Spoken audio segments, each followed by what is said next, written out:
اللہ سبحانہ و تعالیٰ کا یہ نظام ہے جو فطرت کے مطابق چلتا ہے، سنت اللہ جسے کہا جاتا ہے، اس میں تبدیلی نہیں کی جاتی، ایک قانون کے مطابق معاملات چلتے ہیں۔ جب ہم کوئی کام غلط کرتے ہیں تو اس کا بدلہ ہمیں ملتا ہے، ہم خیر کا کام کریں گے اس کا اچھا بدلہ ملے گا۔ جزاء الاعمال، یہ بالکل حق بات ہے، اور اس پر تو حضرت تھانوی صاحب رحمۃ اللہ علیہ کی جو کتاب ہے جزاء الاعمال ہی کے نام سے پڑھنے سے تعلق رکھتی ہے کہ انسان کو اندازہ ہو کہ کس طرح اللہ سبحانہ و تعالیٰ کا قانون دنیا میں چلتا ہے۔ کبھی کبھی اس سے جو استثناء ہوتا ہے خرق عادت کے طور پر، وہ کسی خاص بات کو سمجھانے، کسی خاص نبی کی شان یا کسی بزرگ کی کرامت کو ظاہر کرنے کے لیے اس کا اعلان ہوتا ہے کہ اصل تو اللہ سبحانہ و تعالیٰ کے اختیار میں سب کچھ ہے، لیکن اللہ ہی نے یہ طے کر لیا ہے کہ یہ ایک نظام لگا بندھا ہی چلے گا، اور اس میں ہمارے لیے خیر ہے، اس میں ہمارے لیے فوائد بہت ہیں۔ اگر ایسا نہ ہوتا تو ہم کچھ اندازے نہ لگا سکتے اور ہر وقت اس ادھیڑ بن میں ہوتے کہ کیا کام کیسے ہوگا۔ مثلا اگر میں اپنا ہاتھ آگے بڑھاؤں گلاس میز پہ رکھنے کے لیے، تو مجھے نہیں معلوم ہوتا کہ مجھے کتنی قریب سے اس کو یا کتنے دور سے اس کو چھوڑنا ہے، کتنی طاقت سے اس کو اٹھانے کے لیے پکڑنا ہے، کس کس رفتار سے اس کو واپس کھینچنا ہے، کیونکہ ہر دفعہ کوئی نظام نہیں ہوتا، بلکہ کبھی میں تکیہ چھوڑتا تو وہ نیچے چلی جاتی اور کبھی وہ اوپر کی طرف، کبھی مجھے قلم یہاں رکھنا ہوتا تو اتنی طاقت چاہیے ہوتی، کبھی اس سے کم، تو زندگی پوری مفلوج ہو کر رہ جاتی۔ کبھی کبھی وہ ایڈز وغیرہ آتے ہیں، اس سے کبھی نظر آتا ہے تو دیکھا جاتا ہے کہ بھی خلا میں جہاں گریوٹی نہیں ہے، کشش ثقل نہیں ہے، تو کوئی چیز ایسے دھکا لگائی گئی تو وہ چلتی چلی جا رہی ہے۔ تو اگر دنیا کا نظام کسی لگے بندے طریقے پر نہ ہوتا، فطری قانون اس میں نہ چل رہے ہوتے، تو انسان کی زندگی اجیرن ہو جاتی۔ تو اللہ کا کرم ہے، اس لیے پورا ایک نظام ترتیب دیا کہ چیز جو بھی کی جائے گی، جو بھی کاز ہوگا، اس کا ایک ایفیکٹ آئے گا۔ تو اسی لیے وہ جو اوپر بیان کیا کہ جب انسان ناشکرا پن کرتا ہے تو اس کی وجہ سے بہت ساری مختلف شکلوں میں اس کو مصیبت میں اللہ سبحانہ و تعالیٰ ڈالتے ہیں۔ اللہ سبحانہ و تعالیٰ قرآن میں باقاعدہ اس بستی کی مثال دیتے ہیں، ضرب اللہ مثلا قریۃ كانت آمنة مطمئنة یأتیها رزقها رغدا من كل مکان فکفرت بانعم اللہ فاذاقها اللہ لباس الجوع والخوف۔ اب یہ جو کیا اللہ سبحانہ و تعالیٰ نے اس بستی کی مثال کو ہمیں سمجھا کر کہ کس طرح با فراغت اس کے پاس مال بھی تھا، امن بھی تھا، عافیت تھی، مزے تھے، خوب اچھی طرح رہ رہے تھے، رزق چاروں طرف سے آ رہا تھا۔ اللہ فرماتے ہیں من کل مکان، ہر طرف سے رزق کی فراوانی، جو چاہتے تھے دنیا میں سکون کے لیے، عافیت کے لیے، سب مل رہا تھا۔ پھر کیا کیا انہوں نے؟ ان نعمتوں میں مشغول ہو کر ناقدری شروع کر دی، فکفرت بانعم اللہ، اللہ کی نعمتوں کی ناقدری۔ تو اب اس کے نتیجے میں اللہ سبحانہ و تعالیٰ نے ان کو باقاعدہ، فرماتے ہیں اللہ سبحانہ و تعالیٰ کہ ہم نے ان کو لباس پہنایا، جوع اور خوف، بھوک کا اور خوف کا، کہ اب ان کو تنگی شروع ہو گئی۔ اور یہ ضروری نہیں ہے کہ مادی طور پر ہمیں کوئی بھوک ہو، ہماری دینی بھوک وہ مکمل نہیں ہو پا رہی، ہمارے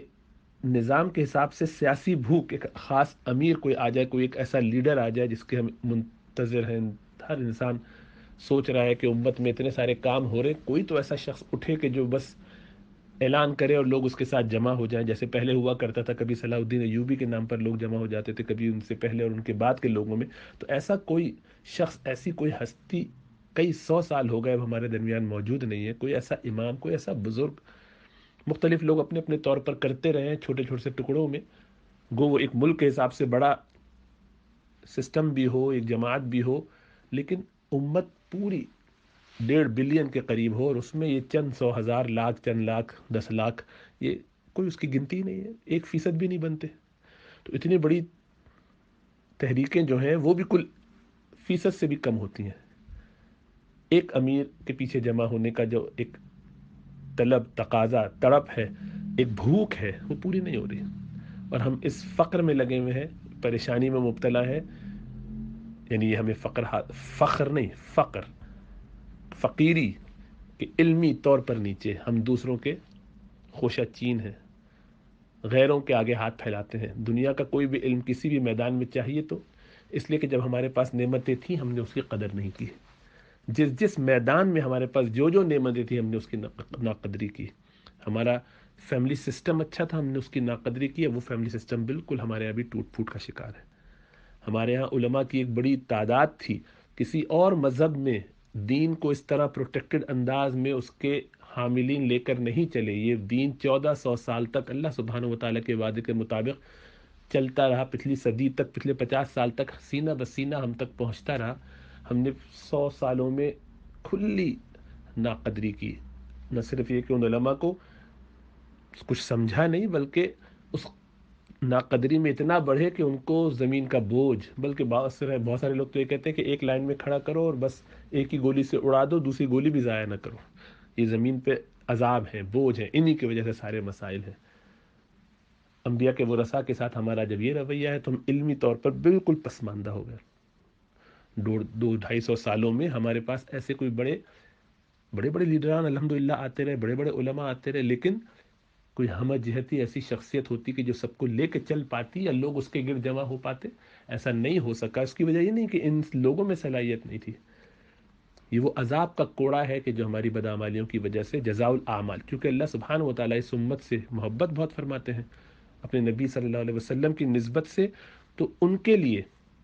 دنیا ہی میں یہ سختیاں، پریشانیاں، مشکلات رکھ دیں تاکہ ایمان اپنا محفوظ کر کے جو ان میں سے چلا جائے، کل قیامت میں اس کی کوئی پکڑ نہ ہو، وہاں پہ اس کو عذاب نہ ہو. تو یہاں پر ان میں سے جو شقی نہیں ہوتے،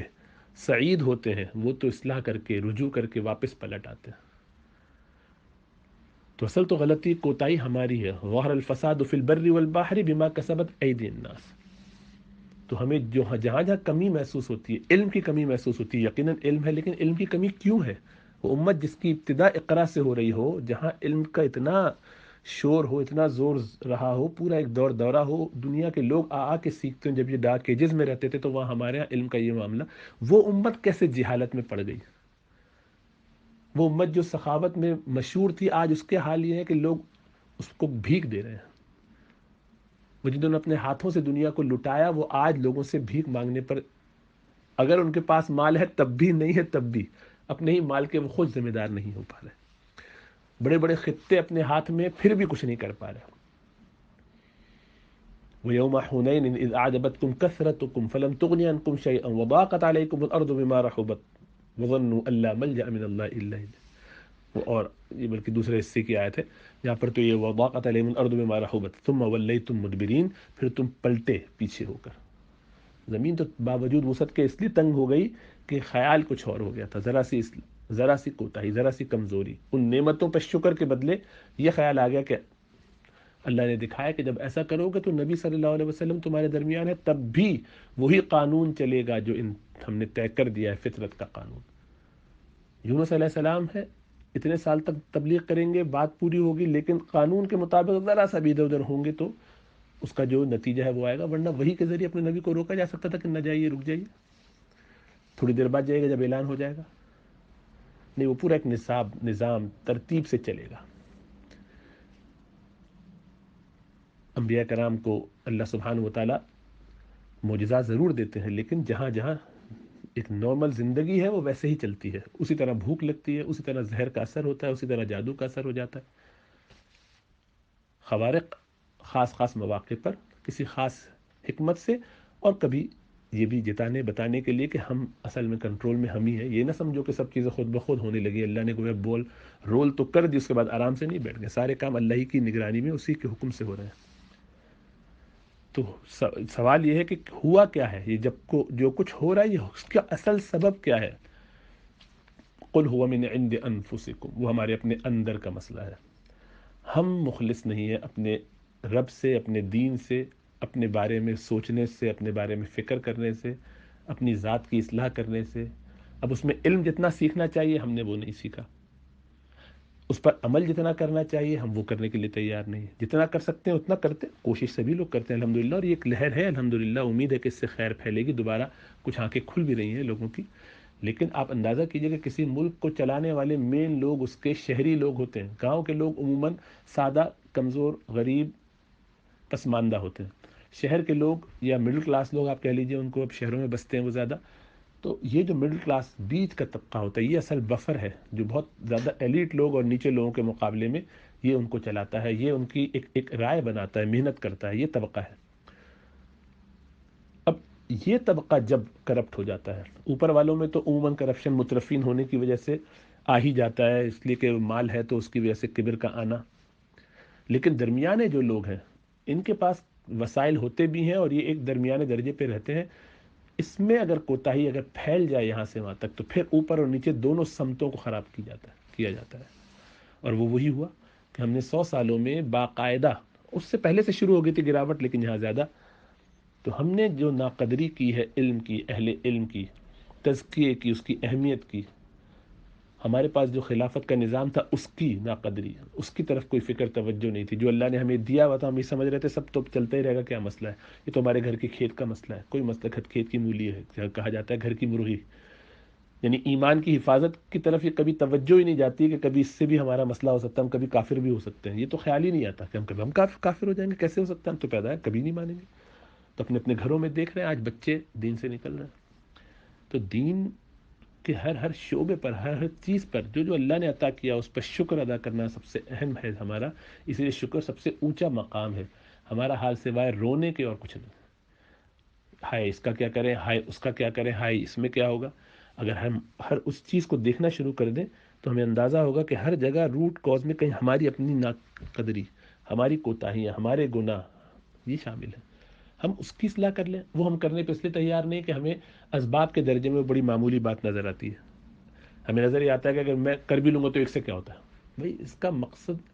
کل یہ ہے کہ ہم اپنے آپ کو گڈ بک میں رکھیں اللہ سبحانہ و تعالیٰ کی، دوسروں کے معاملے میں ہم دعا کریں، فکر کریں، سمجھائیں ان کو، لیکن یہ فکر نہ کریں۔ قرآن کی آیت سامنے رکھنی چاہیے کہ یا الذین آمنوا علیکم انفسکم لا یضرکم من ضل اذا اہتدیتم، تم ہدایت پہ ہو، صحیح کام کر رہے ہو، صحیح طریقے سے اپنا جاب پورا کر رہے ہو، جو ڈسکرپشن آپ کو دیا گیا اس کے مطابق عمل ہو رہا ہے، you shouldn't be worried about others۔ پھر آپ کو یہ فکر کرنے کی ضرورت نہیں ہے کہ دوسرے آپ کے ساتھ چل رہے ہیں، نہیں چل رہے ہیں، کر رہے ہیں، آپ اپنا کام کرتے چلے جائیے، لگے رہیے اس چیونٹی کی طرح جو اپنا دانہ اٹھائے چلی جاتی ہے، باقی چیونٹیاں اس کے ساتھ ہیں کہ نہیں ہے اس کو اس کی فکر نہیں، سب اپنے جاب پہ لگے ہوئے ہیں۔ پھر اللہ سبحانہ تعالیٰ اس میں وَأُخْرَىٰ تُحِبُّونَهَا بھی دے دے تو بہت اچھا ہے، نہ بھی دے تو آپ کا کام بن گیا۔ تو یہ سب گندی گندی فکریں لے کر جو لوگ آ رہے ہیں، معاشرے کو خراب کر رہے ہیں، نفس کی خرابیوں کے ساتھ آ رہے ہیں، اس کی وجہ یہ کہ ہم نے ان میدانوں کی قدر بھی نہیں کی اور ہم اس جگہ موجود نہیں ہیں۔ ہم اب بھی یہاں بیٹھ کے اپنے کمفرٹیبل چیئر پہ بیٹھ کے واٹس ایپ پہ اور میڈیا پہ تو ڈسکشن کر سکتے ہیں، کبھی نکل کے ان لوگوں میں نہیں جاتے جن کی اصلاح کرنی چاہیے۔ ان کے پاس کون سے لوگ موجود ہیں، ان کی مسجدوں میں کون لوگ مولوی ہیں، علماء نہیں ہیں، پڑھے لکھے لوگ نہیں ہیں جو دین کا علم رکھتے ہیں، یہ جاہل لوگ ہیں جن کے پیچھے یہ لوگ چلتے ہیں اور کھا کماتے ہیں، وہ تو دنیا کمانے کے لیے بیٹھے ہیں۔ اب وہ اس آدمی کو آپ کیسے بتائیں گے جس کو آپ نے اپنا کبھی سمجھا ہی نہیں ہے؟ یہ ایسا ہی ہے کہ آپ کا بچہ خدا نہ خواستہ کبھی اغوا کر لیا جائے اور ایک چور اچکے کے ہاتھوں لگ جائے اور وہ اس بچے کو پال رہا ہو، اس چھوٹی عمر سے لے کے اس نے فقیر بنا کے بھیک مانگ کے پالا ہو اور وہ اس ٹکڑوں پہ پل رہا ہو، اس کو جو گندگی ہے وہ سب سکھا رہے ہیں، وہ سارے کام وہ کرتا ہو، آپ اچانک سے اس کے پاس جائیں اور دیکھیں، اس سے کہیں کہ جناب یہ عجیب و غریب بچہ ہے، تو میرا بچہ اس کو تو یہاں ہونا چاہیے، آپ اس سے چھیننے کی کوشش کریں تو آپ کا خیال ہے بچہ وہ آپ کی طرف آئے گا؟ کبھی بھی نہیں آئے گا۔ وہ بچہ آپ کو دیکھ کے روئے گا، اسی کے پاس خوش ہوگا جس کے پاس وہ ہے۔ آپ کو سمجھائیں گے تم کس گندگی میں پڑے ہو، اس میں اس بچے کا کیا قصور ہے؟ اس کو تو اغوا کیا گیا ہے ہماری پوری، اور وہ اس لیے کیا گیا کہ ہم نے وہ فضائیں کھلی چھوڑ دی تھی، وہ میدان چھوڑ دیتے ہم سارے کے سارے اپنی دنیا بنانے کے لیے کالجوں میں، اسکولوں میں، یونیورسٹیز میں مزے کر رہے تھے۔ اس وقت ہمیں یہ بھی ہوش نہیں ہوتا تھا کہ ہماری نمازوں کا کیا حال ہے۔ اس وقت ہمارے بندے بس 5 وقت کی نماز پڑھ لی تو ٹھیک ہے، میڈیکل کالج میں، اس کے بعد کیریئر بنانے تک ساری زندگی اس میں لگاتے رہے۔ اب جب پیٹ بھر گئے ہیں، حالات اچھے ہو گئے ہیں، سوٹڈ بوٹڈ ہو گئے ہیں، 30 40 سال اپنے پروفیشن میں گزار لیے، تو اب ذرا ہمیں دین کی فکر اور کھجلی شروع ہوئی، اس لیے کہ کوئی اور کام تو ہے نہیں کرنے کے لیے۔ یہ تو میں تنزن ایسا کہہ رہا ہوں، سخت بات اس لیے کہتا ہوں کہ تاکہ ذرا دماغ اپنی جگہ پر رہے، کہ یہ تو سوچے کہ ہم کیا کرتے رہے ہیں۔ اب اچانک سے ہم جو ہے دین کے علامہ اور درد والے اور غم والے بن گئے اور پوری دنیا کو اب ہم لے کے چلیں گے، اور ہم یہ اس کو قبول کرنے کے لیے تیار نہیں، کیونکہ یہ آئینہ دیکھنا ہمیں منظور نہیں ہے۔ اپنی ذات میں ہم غور کرنا شروع کریں تو ہمیں اپنی کوتاہیاں کمزوریاں نظر آئیں گی، تو ہمیں اندازہ ہوگا کہ دوسروں کے بارے میں کشائی کرنے سے بہت سوچنا بچنا چاہیے۔ اللہ ہم سب پر کرم فضل فرمائے۔ بہرحال بہت ساری وجوہات ہیں، بنیادی وجہ یہ ہے کہ ہم نے اپنا انٹرسپیکشن نہیں کیا، ہم نے اپنا احتساب نہیں کیا، اپنی ذات کی اصلاح نہیں کی، اپنی ذات سے کام شروع نہیں کیا۔ ہماری ساری فکر یہ ہے کہ باہر کیا ہو رہا ہے، ہر انسان اس فکر میں لگا ہوا ہے بھائی یہ سارے کام باہر کی جتنی بھی آپ سمٹمز بتا رہے ہیں اور کوز بھی بتا رہے ہیں وہ سب بھی ہوں گے، لیکن وہ ٹھیک نہیں ہوں گے جب تک کہ ہم اپنی ذات سے شروع نہیں کریں گے اور اللہ سبحانہ و تعالیٰ سے تعلق رکھ کے مانگیں گے نہیں۔ پھر اللہ اس سے ہی راز سجھائیں گے کہ ہاں اب یہ کر لو، یہاں سے یہ کرو، اس چیز کی ایسے اصلاح ہوگی، پھر چیزیں اپنی اپنی جگہ پر فال ہونے لگیں گی، صحیح جگہ پر پڑنے لگیں گی، جیسے ہونی چاہیے، جیسے ہم چاہتے ہیں ویسی ہونے لگیں گی۔ لیکن یہ ہم کرنے کے لیے تیار نہیں ہے، کیونکہ اس کا گھسنا اور لگانا درد سر یہ بھی تو ہے۔ کون کرے یہ کام، کون کرے محنت اپنی ذات پر؟ تنقید آسان ہے۔ تو ہر آدمی مجھ سمیت اگر اپنی اپنی ذات پہ پورا فوکس کر کے چلے، اپنا تعلق اللہ کے ساتھ بنائے، ایک لسٹ اپنی بنائے کہ میری زندگی میں یہ گناہ ہے۔ ہم اپنے یہاں طلبہ کو یہ بتاتے ہیں کہ دنیا میں کہیں مسئلہ آئے تو پہلے یہ سوچو کہ کس میرے گناہ کی نحوست سے وہاں یہ مسئلہ ہوا ہے۔ ہم کیا کرتے ہیں، ہم یہ دیکھتے ہیں او ان کی گورنمنٹ نے یہ کہا تھا نا اس وجہ سے یہ ہوا، او انہوں نے اس کا انتظام نہیں کیا تھا نا اس لیے یہ مسئلہ آ گیا، وہاں یہ پرابلم تھی نا اس لیے ایسا ہوا، لوگوں نے ماسک نہیں پہنا تھا اس لیے ایسا ہو گیا۔ یہ لوگوں کو چھوڑ دیں، یہ سوچے کہ میرا کیا عمل ایسا ہو سکتا ہے کہ او مجھ سے کوتاہی ہو گئی، میں نے دعا نہیں کی، میں نے امت کے لیے رات کو جاگ کے گر گڑا کے مانگا نہیں، میں اپنے اس مزوں میں رہا، میرے سامنے لوگ فاقے میں رہتے تھے، سنتا تھا ان کے بارے میں، لیکن میں نے کل بہت زیادہ اسراف کیا، فلاں دعوت ہم نے کی، دعوت میں ہم نے جو ہے وہ کھانا جو ہم صرف 50 اور 100 پاؤنڈ میں کھا سکتے تھے، ہم نے اس پہ 300-400 لگا دیے، ایک بڑے ریسٹورینٹ کے نام پر، گھومنے کے نام پر، سیاحت کے نام پر، سال میں 2-3 دفعہ ہم یہ سوچ کے اس کو جسٹیفائی کرتے رہتے ہیں کہ نہیں بچوں کو بھی ٹائم دینا چاہیے، فیملی کو بھی سکھانا چاہیے، تو ذرا گھومنا بھی چاہیے، ذرا سیاحت ہو جائے، اور جا کے ہم ہزاروں ڈالرز اور پاؤنڈز اس میں خرچ کرتے ہیں جس پہ کئی گھروں کے چولہے جل سکتے ہیں، لیکن ہمارے نزدیک وہ اس لیے اہم ہے کہ ہم افورڈ کر سکتے، تو ہمیں ساتھ ساتھ چیریٹی بھی کرتے رہتے ہیں، لیکن اس پر ہمیں افسوس نہیں ہوتا۔ میں یہ نہیں کہہ رہا کہ یہ غلط ہے کہ صحیح، اس کا فیصلہ تو ہر انسان خود کرے گا، لیکن اس کو یہ احساس تو ہونا چاہیے کہ میرے گھر میں بریانی کھائی جا رہی ہے اور میرے پڑوس والوں کا حال یہ ہو کہ وہ 2 وقت فاقہ کرتے ہوں، ایک وقت کا گزارا بمشکل ان کو ملتا ہو، اور میں اس پر اطمینان سے رہوں، میرے پیٹ کا پانی نہ ہلے، میرے ماتھے پہ بل نہ آئے۔ اگر مجھے اس کا احساس بھی نہیں ہے تو مجھے سمجھنا چاہیے کہ میں بالکل اس وقت اس سطح پر ہوں کہ ICU کی ضرورت ہے روحانی طور پر، اور ساری دنیا میں عذاب میرے گناہوں کی وجہ سے آ رہا ہے، کیونکہ مجھے تو یہ احساس ہی نہیں رہا کہ امت کا کیا تصور ہے، کیا محبت ہے، کیا تعلق ہونا چاہیے۔ وہ پوری ایک جسم کی مانند جس کا میں بڑا دعویٰ کرتا رہتا ہوں کہ امت کو جوڑنا ہے، ملنا ہے، یہ کرنا ہے سب کو، اس امت میں لوگ بلک رہے ہوں، اور مجھے حال میرا یہ ہے کہ میری رات کی نیندیں نہیں اڑتی، غم نہیں آتا، تکلیف نہیں ہوتی، تقریریں، چڑ کا اظہار، نفرتوں کا اظہار، امت سے کیا محبت، کیا تعلق؟ بہت سارے مسائل ہیں، بہت ساری باتیں ہیں، لیکن اصل اپنی ذات کی اصلاح ہے۔ قل هو من عند انفسکم، اپنی ذات میں جھانک کے دیکھیے، بہت سارے مسائل نظر آئیں گے، ان کی جب تک اصلاح نہیں کی جائے گی، باہر کے سارے کام اپنی جگہ پہ آپ سارے کر لیجئے، مینوورنگ ساری پلاننگ کر لیجئے، بہترین پلاننگ کر کے دیکھ لیجئے، اگر خیر آ سکتی ہو تو دیکھ لیجئے گا آتی ہے کہ نہیں۔ میں تو متمنی ہوں اللہ کرے آئے، لیکن مجھے 100% یقین ہے کہ کوئی خیر نہیں ہے اس طرح کے کسی بھی کام میں جب تک کہ اپنی ذات کی اصلاح کی طرف ہم نہ لگیں، جب تک ہم اپنے تزکیہ کو مقصد بنا کے زندگی تبدیل نہ کریں، اور اس کا دل چاہے اس کے علاوہ کرتا رہے اور دیکھتا رہے، نظر آ جائے گا وقت کے ساتھ۔ اللہ سب پر کرم فرمائے۔